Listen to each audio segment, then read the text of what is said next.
Assalamualaikum warahmatullahi wabarakatuh. Alhamdulillah Alhamdulillahilladzi 'allama bil qalam 'allamal insana ma lam ya'lam.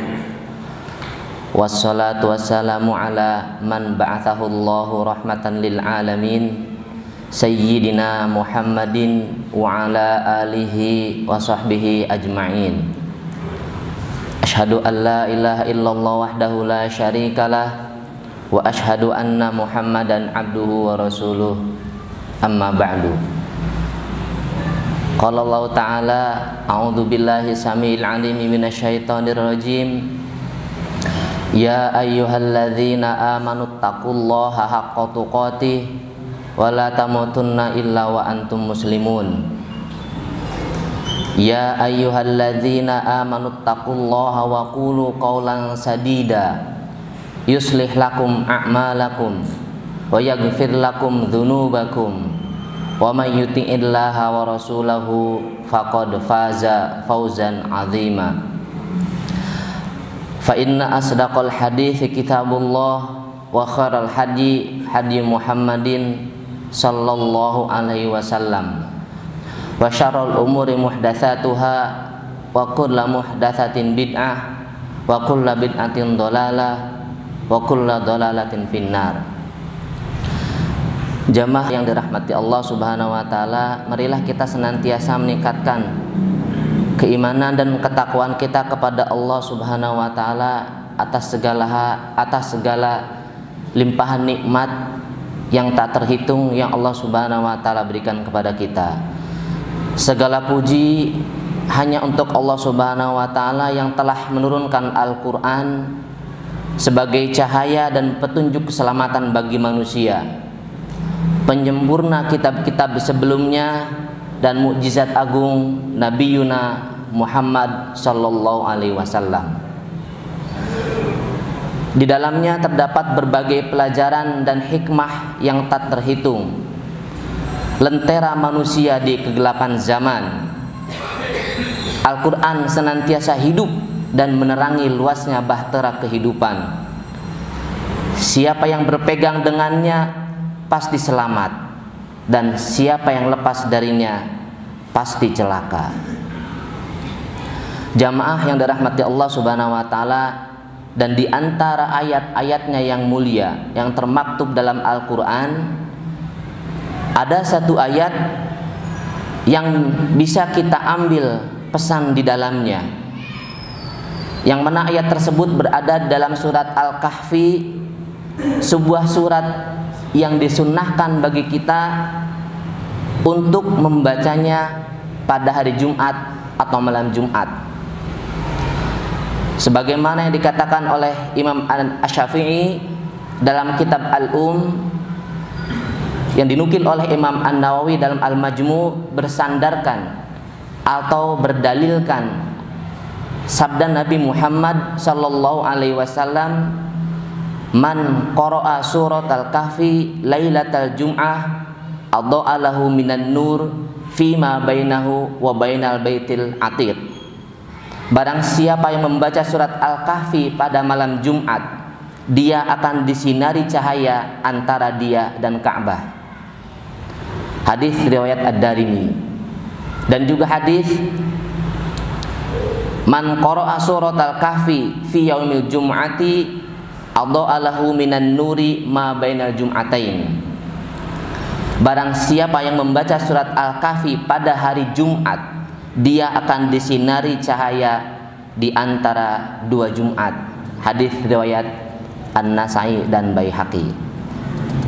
Jamaah yang dirahmati Allah Subhanahu wa taala, di dalam surat Al-Kahfi ini, tepatnya ayat ke-50, Allah Subhanahu wa taala berfirman, A'udzubillahi minasyaitonir rajim, wa idz qulna lil malaikati isjudu li Adam fasajadu illa iblisa kana minal jinni fafasaqa an amri rabbih afatattakhidunahu wa dzurriyyatahu awliya'a min duni wa hum lakum adu bi'sa lidzalimina badala.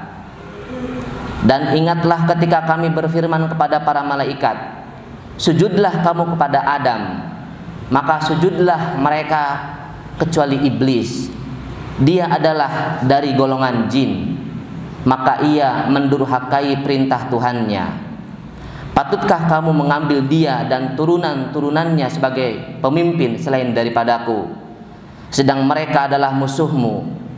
Amat buruklah iblis itu sebagai pengganti dari Allah bagi orang-orang yang zalim. Dalam ayat ini Allah Subhanahu wa taala memberikan kepada kita dua pesan penting sebagai pegangan dalam menjalani kehidupan ini. Yang pertama, Allah Subhanahu wa taala memberikan pesan bahwa kita manusia adalah makhluk yang termulia, makhluk yang Allah Subhanahu wa taala berikan kemuliaan dibandingkan dengan makhluk-makhluk lainnya, baik itu malaikat, jin, hewan, tumbuh-tumbuhan, langit, bumi, planet, ataupun makhluk yang lainnya. Terlebih lagi ketika makhluk tersebut atau manusia ini adalah menjadi seorang yang muslim, yang mukmin, yang taat kepada Allah Subhanahu wa taala. Maka sungguh Allah Subhanahu wa taala memberikan kemuliaan di atas kemuliaan kepada mereka ini. Bahkan malaikat pun tidak lebih mulia daripada hamba yang mukmin ini. Sebagaimana firman Allah Subhanahu wa taala dalam Quran surat Al-Isra ayat 70, Allah Subhanahu wa taala berfirman, "Walaqad karramna bani Adam wa hamalnahum fil barri wal bahr wa razaqnahum minat thayyibat wa faddalnahum ala katsirin mimman khalaqna tafdila." Dan sesungguhnya telah kami muliakan anak-anak Adam. Kami angkut mereka di daratan dan di lautan. Kami beri mereka rizki dari yang baik-baik, dan kami lebihkan mereka dengan kelebihan yang sempurna atas kebanyakan makhluk yang telah kami ciptakan. Syekh As-Sa'di rahimahullah dalam tafsirnya mengatakan bahwa Allah Subhanahu wa taala dengan ini telah memuliakan Bani Adam, yaitu Nabi Adam dan keturunannya, bijami'in wujuhil ikram, dengan kemuliaan dari berbagai sisi. Fakarramahum bil ilmi. Yang pertama, Allah Subhanahu wa taala memuliakan manusia ini dengan ilmu. Sebagaimana firman Allah Subhanahu wa taala dalam Quran surat Al-Baqarah ayat 31, wa 'allama Adamal asma'a kullaha. Dan dia telah mengajarkan kepada Adam nama-nama benda-benda seluruhnya. Para mufasir mengatakan bahwa maksud nama-nama dalam ayat ini adalah nama-nama sesuatu, dan apapun yang bernama dengan nama itu, maka Allah mengajarkan kepadanya nama dan yang dinamakan, yakni kata-kata dan makna-maknanya, hingga kata-kata yang dikecilkan atau yang dibesarkan. Kemudian dalam tafsir Aisyah Tafasir disebutkan juga bahwa maksudnya adalah Allah Subhanahu wa taala mengajarkan kepada Adam dan keturunannya seluruh jenis nama-nama benda yang ada seperti air, tetumbuhan, hewan-hewan, dan manusia. Ini berarti bahwa manusia adalah makhluk yang lebih berilmu dibandingkan dengan yang lainnya. Karena itu tidak heran semakin hari semakin jauh manusia terus menggali potensi ilmu, sedangkan makhluk selain manusia tetap pada posisinya.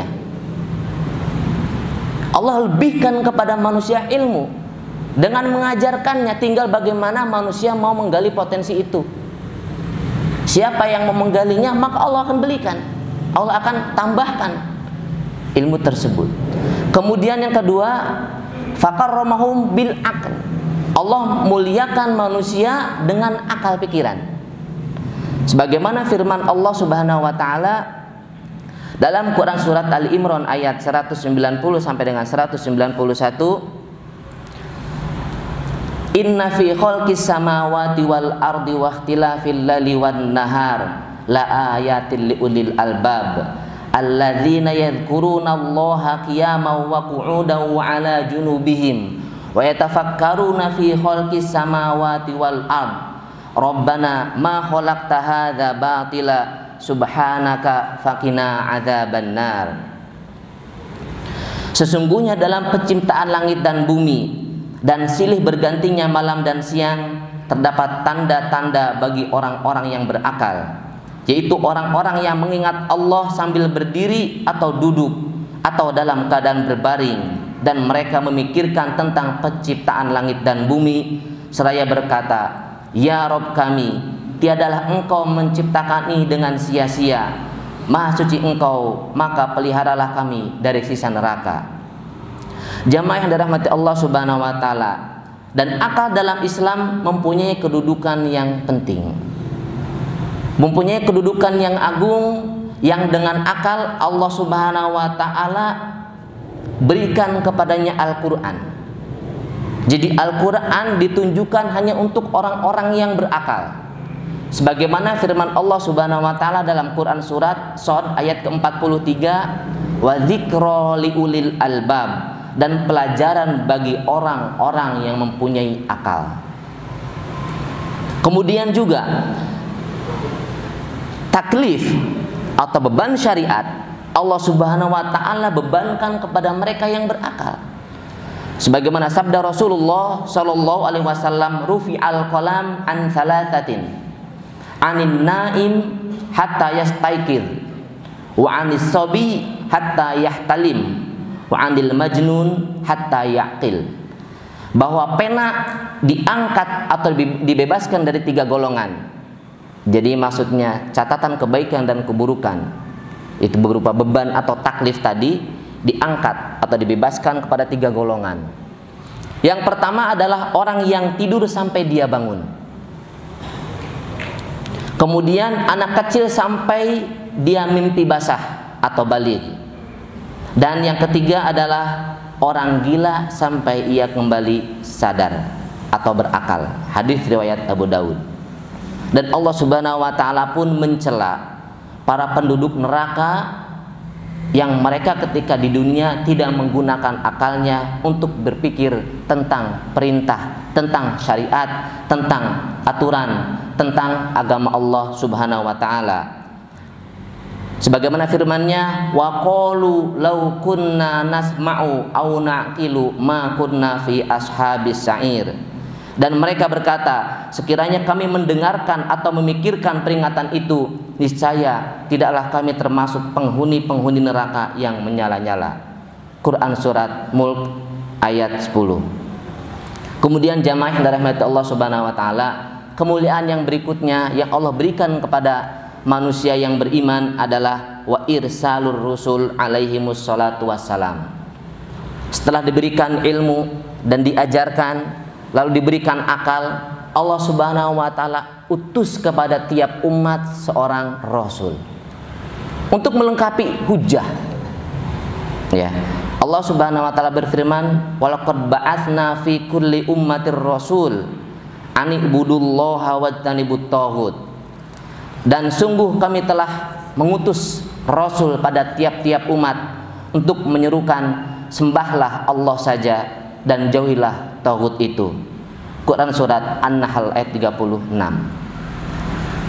Tujuannya adalah untuk menyeru, untuk mengajak, untuk membimbing dan mengayomi manusia agar mereka berjalan pada jalan yang benar, agar mereka berada pada jalan tabiatnya, yaitu jalan Shiratal Mustaqim, jalan kebenaran, jalan yang telah Allah Subhanahu wa taala tetapkan bagi manusia untuk menjalaninya, untuk mengarunginya, untuk menapaki dan mengikutinya. Kemudian kemuliaan berikutnya adalah wa inzalul kutub. Wa inzalil kutub, dan Allah Subhanahu wa taala menurunkan kitab-kitab. Bukan hanya satu kitab, tapi kitab-kitab. Sebagaimana firman-Nya dalam Quran surat Al-Imran ayat 3, nazzala 'alaikal kitaba bil haqq musaddiqan lima bayna yadayhi wa anzalat taurata wal injil. Dia menurunkan Alkitab, yaitu Al-Quran kepadamu dengan sebenarnya, membenarkan kitab yang telah diturunkan sebelumnya, dan menurunkan Taurat dan Injil. Kemudian Allah Subhanahu wa Ta'ala juga membekali Nabi itu dengan Alkitab. Diajarkan kepada manusia agar mereka bisa tambah ilmunya. Kemudian setelah itu agar mereka bisa mengakalinya, memikirkannya, mentadaburinya, memahaminya, lalu melaksanakannya.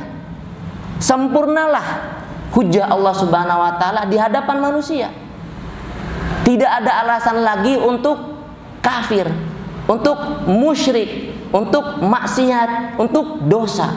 Semuanya sudah jelas.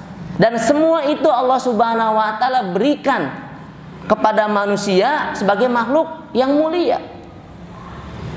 Allah fasilitasi dengan berbagai fasilitas yang ada. Kemudian Allah Subhanahu wa Ta'ala juga memilih di antara mereka al-auliya wal asfiya. Allah pilih para walinya. Untuk apa? Menolong agama Allah Subhanahu wa Ta'ala. Sebagaimana firman Allah Subhanahu wa Ta'ala dalam Quran surat Al-Imran ayat 52, falamma ahassa Isa minhumul kufra qala man ansari ilallah qala al hawariyuna nahnu ansarullah amanna billah wa ashhad bi anna muslimun. Maka tatkala Isa mengetahui keingkaran mereka, yaitu Bani Israel, berkatalah dia, siapakah yang akan menjadi penolong-penolongku untuk menegakkan agama Allah? Para hawariyin, yaitu sahabat-sahabat setia, menjawab, kamilah penolong-penolong agama Allah. Kami beriman kepada Allah dan saksikanlah bahwa sesungguhnya kami adalah orang-orang yang berserah diri. Juga hujah. Bukan malaikat, bukan jin, bukan para nabi dan rasul, tapi manusia seperti kalian pun ada yang beriman kepada Allah Subhanahu wa Ta'ala. Agar lagi tidak ada alasan saya hanya manusia biasa, saya hanya rakyat biasa, saya hanya orang yang tidak punya, saya hanya dengan berbagai alasan yang semisal. Ada dari kalangan manusia biasa, ya, para aulia, para asfiya yang disebut hawari. Siapa hawari itu? Yang mereka orang yang menjadi penolong agama Allah Subhanahu wa Ta'ala. Maka jadilah menjadi orang-orang penolong agama Allah Subhanahu wa Ta'ala. Dengan apa? Ya, dengan benar-benar mengikuti perintah Allah dan Rasulnya Shallallahu Alaihi Wasallam. Kemudian Allah muliakan juga dengan berbagai kenikmatan adz-dzahirah wal batinah. Setelah fasilitas yang tadi, hujah yang tadi, yang terakhir adalah kenikmatan zahir dan batin. Kenikmatan batin jelas, bagaimana Allah memberikan ilmu, memberikan akal, kemudian memberikan tentang iman, tentang takwa yang membuat hati menjadi tenang, membuat hati menjadi lebih sejuk. Dengan apa? Ad-din, dengan Al-Quran, dengan syariatnya, ya. Itulah kenikmatan yang hakiki. Dengan meniti jalan siratal mustaqim, itu adalah kenikmatan yang hakiki. Jalan yang siratal ladzina an'amta alaihim ghairil maghdubi alaihim waladdallin.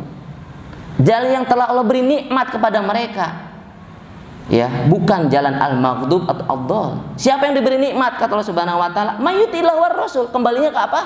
Atau Allah wa ta'ar rasul.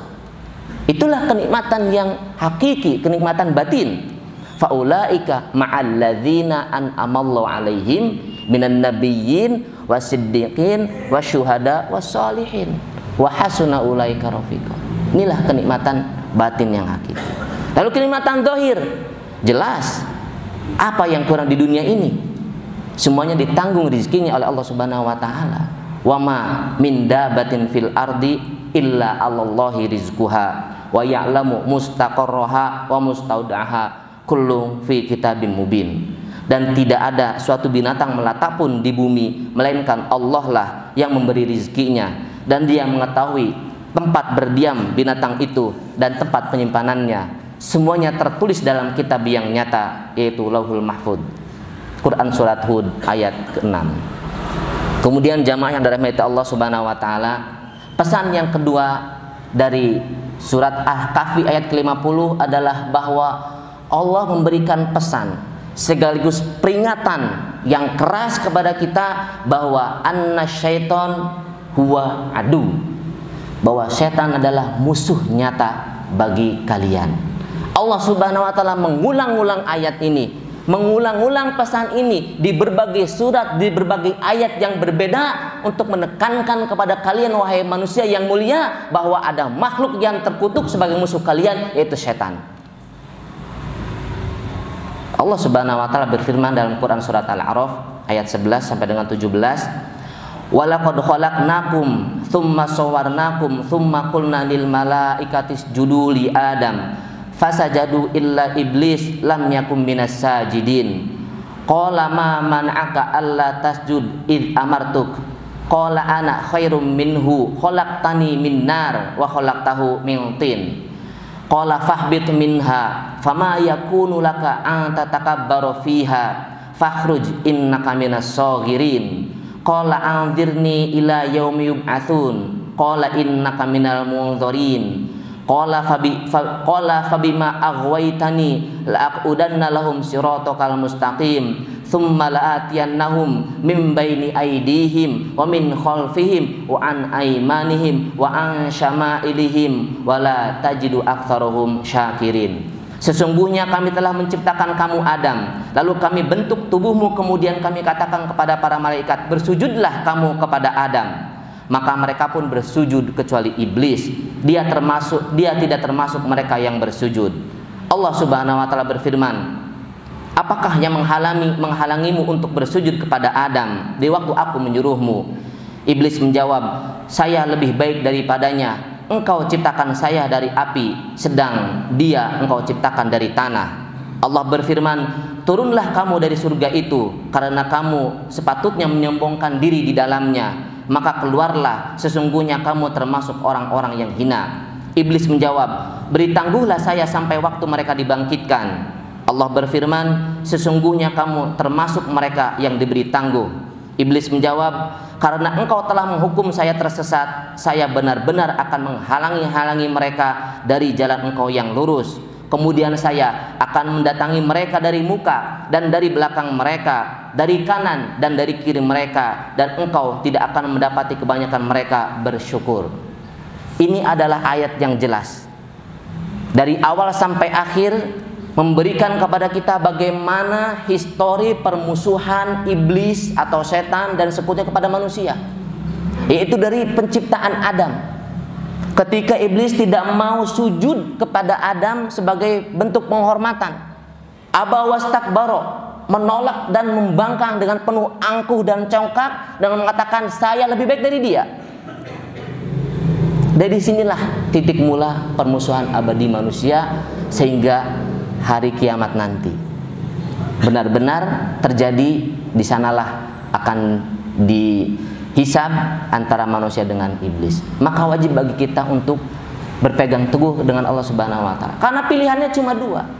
Imma golongan setan, hizbus syaiton, atau hizbullah, golongan Allah Subhanahu wa taala. Tidak ada keduanya. Dan Allah Subhanahu wa taala sudah menerangkan ini, ya, inna syaitona lakum adu, bahwa sesungguhnya setan adalah musuh bagi kalian, fattakhiduhu, ya, adua, jadikanlah dia musuh. Sebagaimana firman-Nya dalam Quran surat Fatir ayat 6. Karena itu jamaah yang dirahmati Allah Subhanahu wa taala, jagalah diri kita. Jadilah kita menjadi makhluk mulia. Jadilah kita menjadi makhluk mulia di antara makhluk termulia. Caranya adalah meningkatkan keimanan dan ketakwaan kita kepada Allah Subhanahu wa taala, sehingga Allah Subhanahu wa taala akan menjadikan kita sebagai hambanya, sebagai golongannya, dan menjaga kita daripada tipu daya atau makar setan untuk menjadi temannya di hari kiamat nanti. Demikian jamaah yang dirahmati Allah Subhanahu wa taala yang bisa disampaikan pada kesempatan yang berbahagia ini tentang pesan Allah Subhanahu wa taala yang terkandung dalam surat Al-Kahfi ayat 50. Mudah-mudahan Allah Subhanahu wa taala memberikan taufik dan hidayah kepada kita semua sehingga Allah Subhanahu wa taala menjadikan kita sebagai hamba-hamba yang bersyukur, yang taat, dan yang senantiasa istiqomah di jalannya sampai dengan hari kiamat. Aqulu qauli hadza wa sallallahu ala nabiyyina Muhammadin wa ala alihi washabbihi ajmain wa akhiru da'wana alhamdulillahi rabbil alamin. Assalamualaikum warahmatullahi wabarakatuh.